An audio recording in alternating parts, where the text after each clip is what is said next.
বিসমিল্লাহির রহমানির রহিম। সুপ্রিয় শিক্ষার্থী ও যে যেখানে বসে লাইভটি দেখছেন সবাইকে জানাই আসসালামু আলাইকুম। সুপ্রিয় শিক্ষার্থী বন্ধুরা, তোমরা স্বাস্থ্যবিধি মেনে ঘরে আছো এবং ঘরে বসে অনলাইন ক্লাস করছো এবং বাবা মার কথা শুনছো। আজ আমি সপ্তম শ্রেণীর বন্ধুদের জন্য আইসিটি বিষয় নিয়ে এসেছি। সপ্তম শ্রেণীর শিক্ষার্থী বন্ধুরা, তোমরা আইসিটি বইটি হাতে নাও এবং খাতা কলম নিয়ে আমার সাথেই থাকো।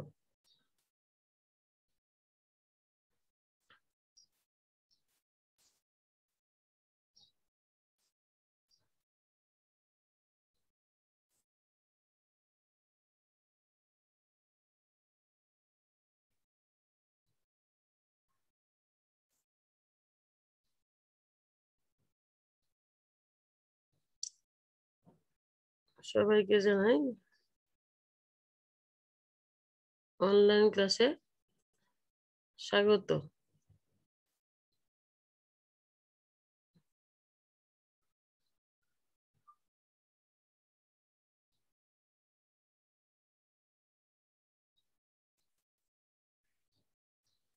আমি রেহানা আক্তার ঝর্ণা, সহকারী শিক্ষক, আইসিটি, গোপালপুর উচ্চ বিদ্যালয়, তারাহান্দা, ময়মনসিংহ। সপ্তম শ্রেণীর শিক্ষার্থী বন্ধুরা, আজকে হলো তোমাদের প্রথম অধ্যায়ের তথ্য ও যোগাযোগ প্রযুক্তি। প্রথম অধ্যায় প্রাত্যহিক জীবনে তথ্য ও যোগাযোগ প্রযুক্তি। ছবি ছবিতে কি দেখা যাচ্ছে বন্ধুরা? হ্যাঁ, ঠিক বলেছো। ছবিতে আমরা দেখতে পাচ্ছি একজন মহিলা মোবাইলে কথা বলছে।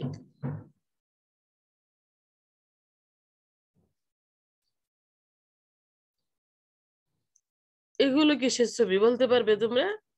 হ্যাঁ, ঠিক বলেছি, এটা একটা মনিটর। এটার মধ্যে এই যে কি একজন প্লেয়ার খেলতেছে ছবি দেখা যায়। আর এটা কি? একটা মোবাইল।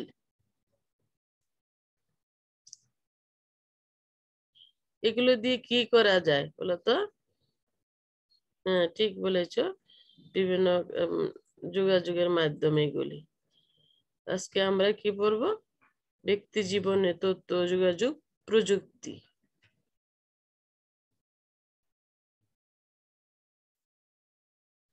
এই পাঠ শেষে শিক্ষার্থীরা ব্যক্তিগত জীবনে তথ্য ও যোগাযোগ প্রযুক্তির ব্যবহার সম্পর্কে বলতে পারবে, তথ্য ও যোগাযোগ প্রযুক্তির উদাহরণ দিতে পারবে, বঙ্গবন্ধু স্যাটেলাইট এক সম্পর্কে বর্ণনা করতে পারবে, ব্যক্তিগত জীবনে তথ্য ও যোগাযোগ প্রযুক্তির ব্যবহার ব্যাখ্যা করতে পারবে।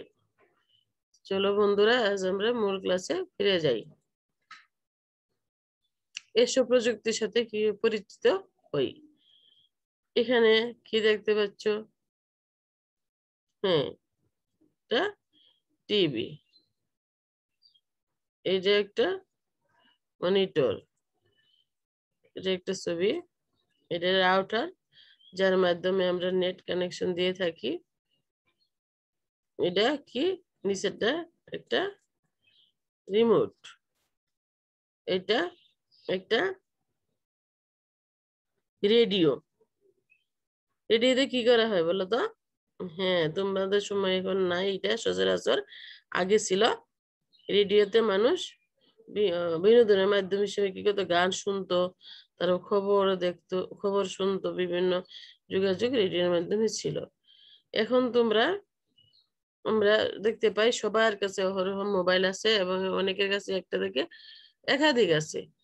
কিন্তু একসময় এই যে দেখতে পাচ্ছ, এটা কি? এটা একটা টেলিফোন, ল্যান্ডলাইন। অনেক সময় যাদের সচ্ছল পরিবার ছিল তাদের বাসাতে শুধু এটা ব্যবহার করা হতো।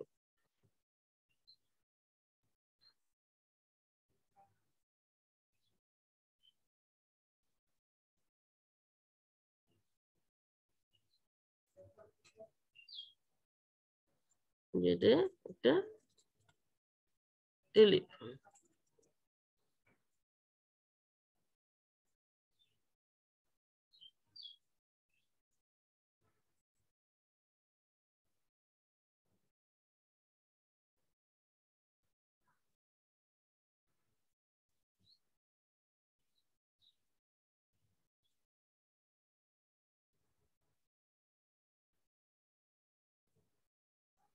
কম্পিউটার, এটা হলো স্মার্টফোন, যেটাকে তোমরা অ্যান্ড্রয়েড বলে থাকো।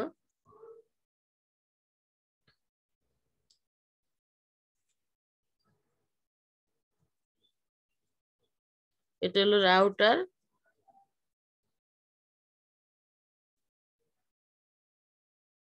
এটা হলো রেডিও, এটা হলো টেলিফোন। এগুলি একসাথে যোগাযোগের মাধ্যম।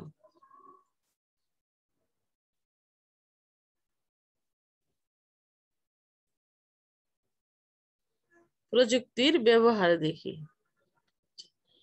এটা কি দেখতে পাচ্ছি আমরা? একটি মেয়ে, কি মোবাইল বলতো? স্মার্টফোনে কথা বলছে। মোবাইল ব্যবহার করে ব্যক্তিগত যোগাযোগ করছে, সে বিভিন্ন জায়গায় কথা বলছে বিভিন্ন বিষয়ে। আর এই যে এটা কি? এখান থেকে প্রিন্ট হয়ে বের হচ্ছে, এটা প্রিন্টার। এটার মাধ্যমে বিভিন্ন প্রিন্টের মাধ্যমে তোমাদের যে বইটি এটি ছাপা হচ্ছে। তাহলে দেখো, প্রযুক্তির মাধ্যমে আজ আমরা এই কাজগুলা করতে পারছি, মোবাইলে কথা বলতে পারছি। এখানে বসে থেকে আমরা পৃথিবীর বিভিন্ন প্রান্তে করতে পারি, কথা বলতে পারি। এবং এই যে প্রিন্টারের সাহায্যে শুধু তোমাদের বই না, যে কোনো জিনিস ছাপিয়ে বের করা যায়।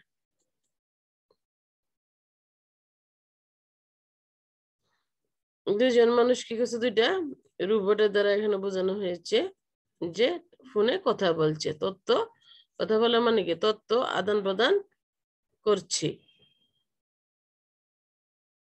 এটা তারের মাধ্যমে হচ্ছে, কিন্তু আজ দেখো, আজকাল এই যে মোবাইল ফোনের মাধ্যমে তার প্রয়োজন হয় না, দেখতে হয় না, যে কোনো জায়গায় যে কোনো সময় ফ্রি নেটওয়ার্কে তোমরা কথা বলতে পারো, বা আমরা বলতে পারি, সবাই বলতে পারে মাধ্যমে।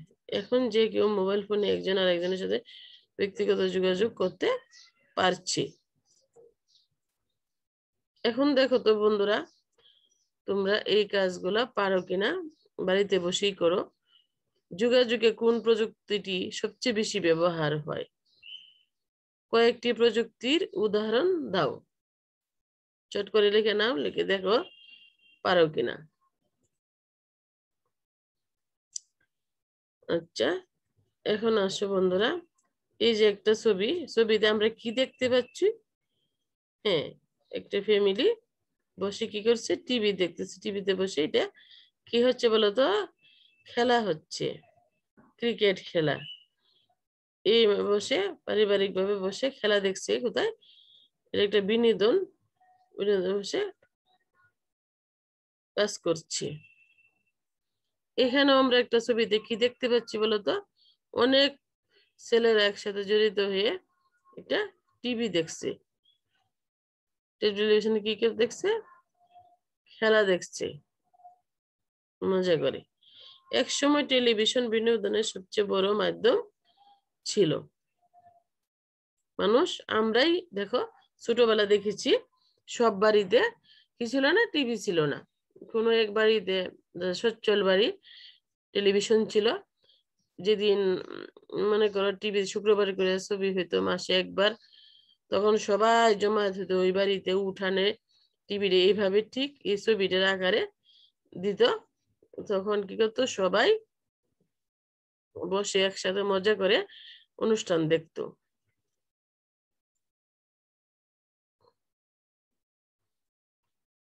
বন্ধুরা, এক সময় শুধু ছিল যে একটা ডিভাইসে গান শুনতো, যে টেপ রেকর্ডারে গান বাজিয়ে গান শুনতো, অথবা রেডিওতে শুনতো।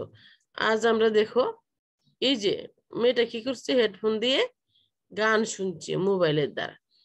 আজ আমরা শুধু মোবাইলে কথাই বলতে পারি না, যোগাযোগ করতে পারি না, আমরা এই মোবাইলের দ্বারাই অনেক কাজ করতে পারি। যেমন দেখো, এই পাশে একটা ছবিতে কি করছে? ভিডিও করছে। তার মানে আমরা একাধিক কাজ করতে পারি, মোবাইলে কথা বলতে পারি, তারপরে গান শুনতে পারি, ভিডিও দেখতে পারি, তারপর ইমেল করতে পারি, মানে স্মার্টফোন দিয়ে আজ আমরা অনেক ধরনের কাজ করতে পারি। ছবি তোলা যায়, সবকিছুই বলতে গেলে সবকিছুই করা যায় আজকাল স্মার্টফোন দিয়ে। এটা একটা বিনোদনের বড় মাধ্যম স্মার্টফোন।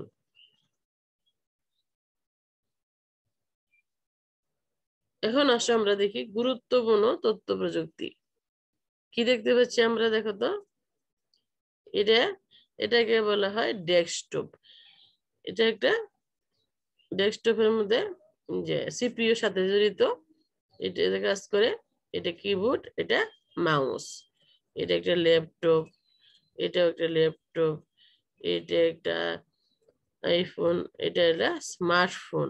স্মার্টফোন কি দেখছে, ডেস্কটপ, ল্যাপটপ, একে বলা হয় নোটবুক। ল্যাপটপ হচ্ছে একটু ছোট আকারে, যেহেতু নিয়ে কাজ করা যায় নোটবুক। এটাকে বলা হয় ট্যাবলেট। কি বলা হয়? ট্যাবলেট। এইটাতে যে কাজ করা যায়, এইগুলোতে একই কাজ করা যায়, এটা তো একই কাজ করা যায়। স্মার্টফোন বর্তমানে এর অনেক কাজ এইটা দ্বারা করা সম্ভব।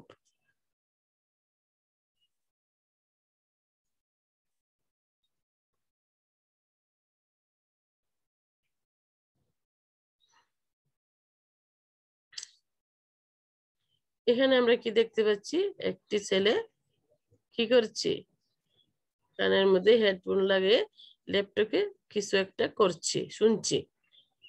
আর এখানে একজন কি করতেছে, এখানে থেকে তোমার ট্যাবলেট থেকে বা ইবুক রিডার থেকে সে একটা বই ডাউনলোড দিয়ে অথবা এইভাবেই পড়ছে। কম্পিউটারে কি করছে, এটা গান শুনছে। এখানে দেখি আমরা কি করছে, ইবুক ব্যবহার করে বই পড়া। ইবুক হল ইলেকট্রনিক বুক, মানে বইয়ের আকারে ইন্টারনেটে একটা ওয়েবসাইটে দেওয়া আছে। এখান থেকে তুমি যে কোনো বই, ধরো তোমার একটা বই হারিয়ে গেল অথবা পুড়ে গেল, তখন তুমি কি করবা, এই বইটা কোথাও পাবে না, তখন অনলাইন ই বুক দেখে তুমি এটা পড়তে পারবে অথবা ডাউনলোড করে কপি হিসেবে নিজের কাছে রাখতেও পারবে। এখন দেখো তো, যেহেতু তোমরা বাড়িতে আছো, নিজেরাই চেষ্টা করো কাজটা। বিনোদনের দুটি মাধ্যমের নাম লিখো। মোবাইল ফোন যোগাযোগ ছাড়াও আর কি কি কাজ করা হয়?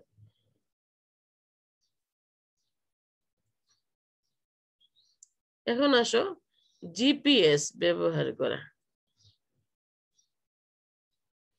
জিপিএস পৃথিবীর যে কোনো জায়গার অবস্থান বের করে ফেলতে পারে। এটা দ্বারা তুমি লোকেশন ঠিক করে দিলে, তুমি কোথায় যাচ্ছ, কোথায় যাবে, এই জিপিএস এর দ্বারাই, এটার দ্বারাই তুমি যে কোনো জায়গার ঠিকানা সহজে খুঁজে বের করতে পারবে।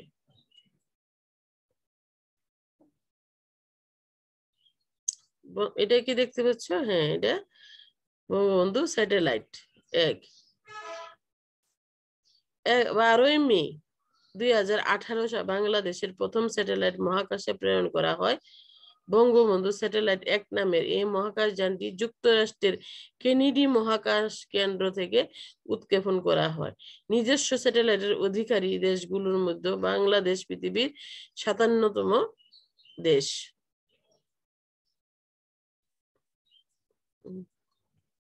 চলো আমরা একটি ভিডিও দেখি।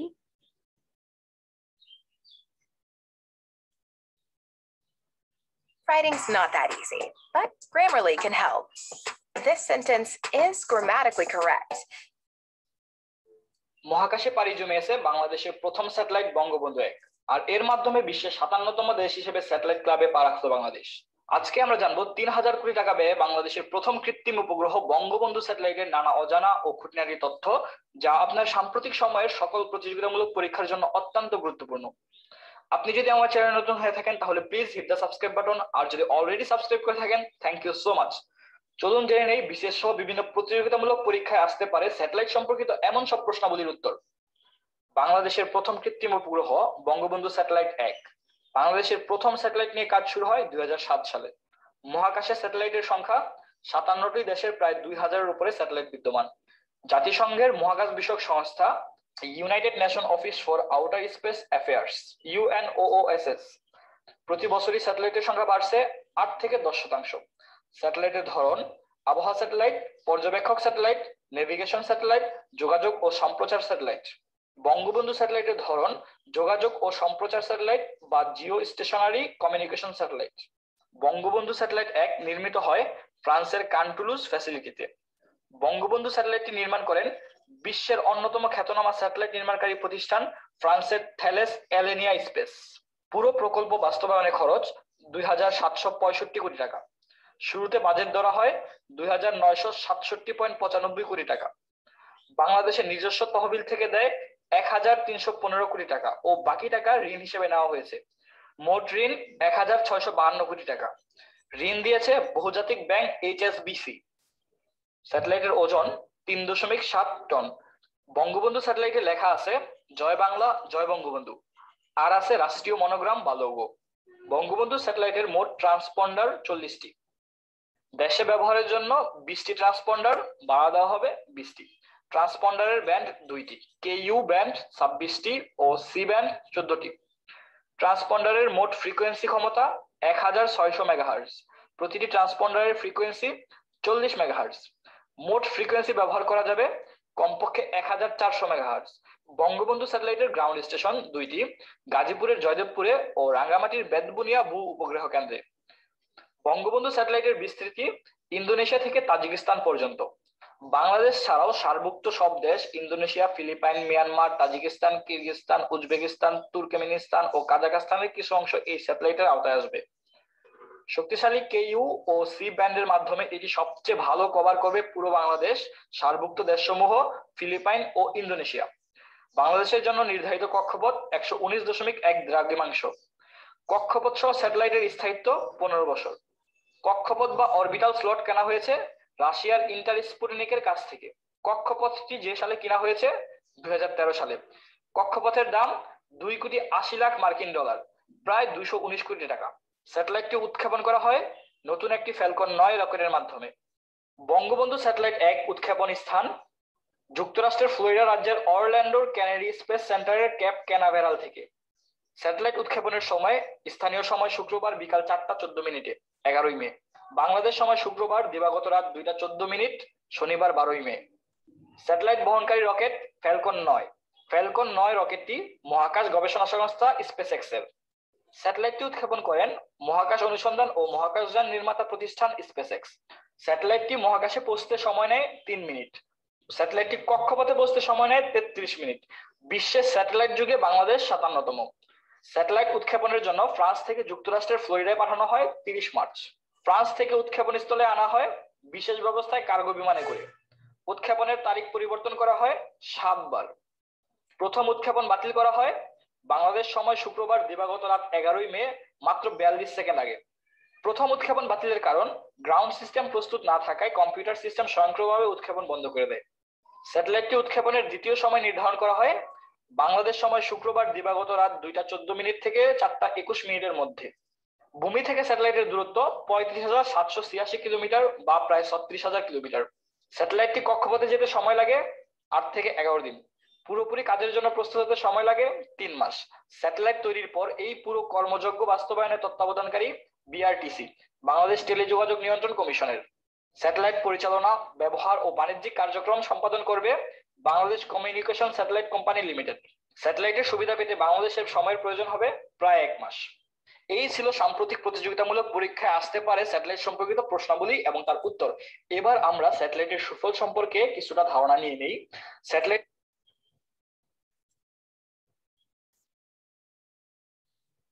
এখন দেখো বন্ধুরা, এই কাজটা তোমরা খাতায় উঠিয়ে নাও এবং বাড়িতে বসে করার চেষ্টা করো।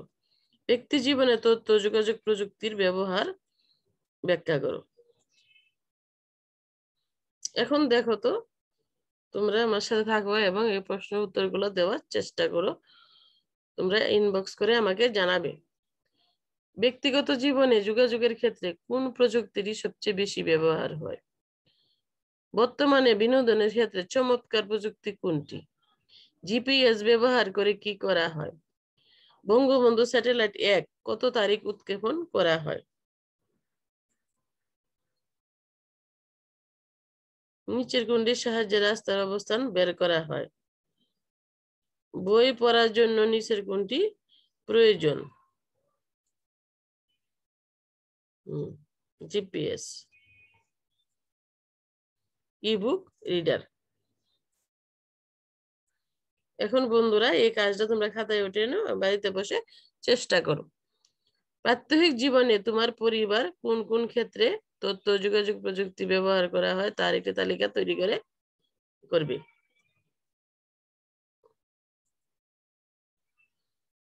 সবাইকে ধন্যবাদ। স্বাস্থ্যবিধি মেনে ঘরেই থাকবে, বাবা মার কথা শুনবে এবং ঘরে বসে অনলাইন ক্লাস করবে। ধন্যবাদ সবাইকে।